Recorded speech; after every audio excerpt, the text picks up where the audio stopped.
my coloring book like every day until he came. But when he arrived, we didn't actually get along too well at first. He became the oldest child in my family, and in Haitian culture, the oldest boy is kind of like a father, so he decided that it was his job to tell me what to do. And I was a stubborn little kid and didn't like that too well, so we ended up fighting quite a bit, but we eventually grew up and learned how to get along. And he went to school here and graduated in 2008. He sometimes struggled in school since he didn't know the language too well, and his first 14 years of education were in Haiti. But he tried hard and he was really athletic. He played soccer, ran track, and really strived in that. After high school, he went to college in Kansas, but he only lasted half a year, and then he came home. He decided school wasn't for him, but he really matured in that half a year, and it was when he came home that we really started to get close together and just really get along. Colby always had a smile on his face. He always goofing around and just had so much joy. And he literally lived every day like it was his last. And I know that's something cliche that people say, especially when someone dies, but growing up in Haiti, you really don't know when your last day. It could be young people die of things all the time, and I mean it when I say he lived every day like it was his last. But my favorite thing about Colby is, with one look at you, he knew when something was wrong. He just had this really heart that felt people's pain, and he knew exactly what to do. He knew he should just sit down next to you and not say anything. If he wanted to talk, or for me, he often just tickled me and wrestled with me and chased me around the house until I was laughing and smiling again, because he was my big brother. He liked to pick on me, and I liked to pretend I was as strong as him, and which I'm obviously not. And he liked to chase the boys away. But unfortunately, 2 summers ago, Colby was working in upstate Pennsylvania with wildlife specialists when on July 18, 2012, he got in a car accident driving from the different work sites, and he didn't make it. Long story short, his car tire got in the loose gravel in the end of the road and spun into the other lane, and a tractor trailer happened to be coming in the other lane around the corner and hit his car. We believe he died pretty quickly and he didn't suffer too much in the car crash, but that still doesn't help me deal with the fact that my brother's not here today. Finding out my brother was killed in a car crash was, of course, a drastic shock. It didn't seem real, and I kind of just pretended like I was okay and everything was fine, but I quickly learned that I needed to deal with my grief and to be honest about my feelings, or eventually it would just eat me up from the inside.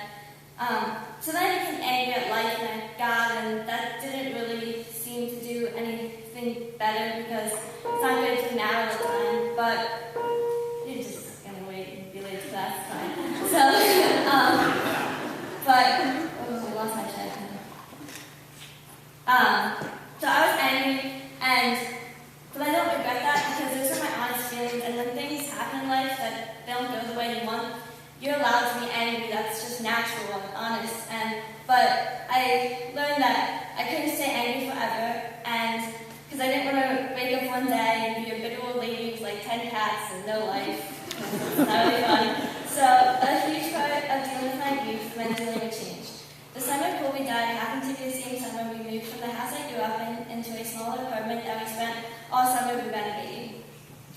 My parents were also going through a divorce at the time, which meant they were starting to date again, and I even got a new stepmom and stepsister in about a couple years range. My family was rapidly changing, and I was the only one left at home to deal with it since my other 2 siblings had left for college.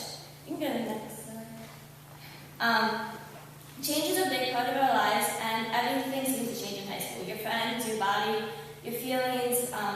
Change is inevitable and it's even necessary, but it's often stressful and difficult.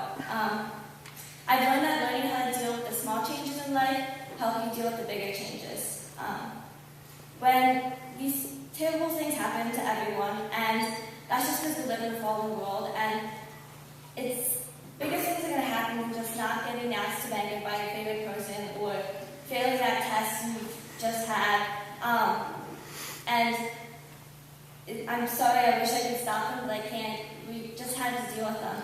And when these bad things happen, please don't let anyone tell you that they were God's plan. I believe in God, but I don't think God wants to bring pain in my life. That's just not how He works.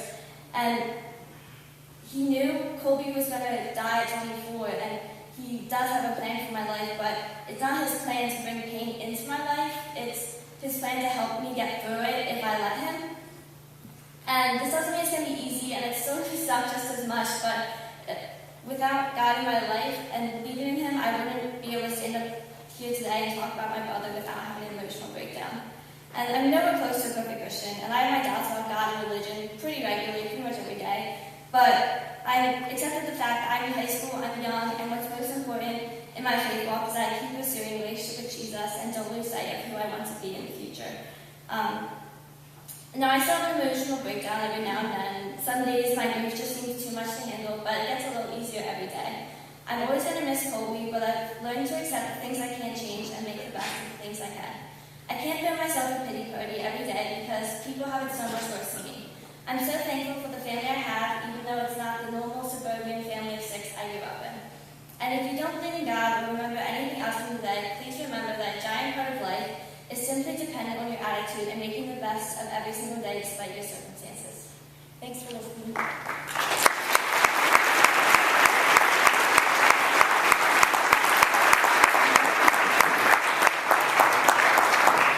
we have so much more that we could share with you guys, but obviously I know you guys all want to get to class. But just we want to extend an invitation to you guys. If you guys want to talk to us, you have any questions about the people we've lost, feel free to come up to us. We meet at lunches on Thursdays. Yeah, we're very open about how we're doing that, life and what's going on. So if you guys have any questions or you're going through something and you need some help, we're here for you.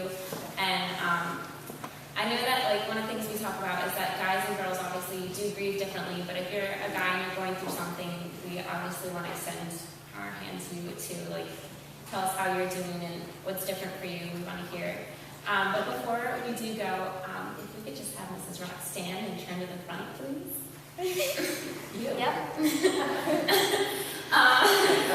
would just like to have some clapping for her because she has been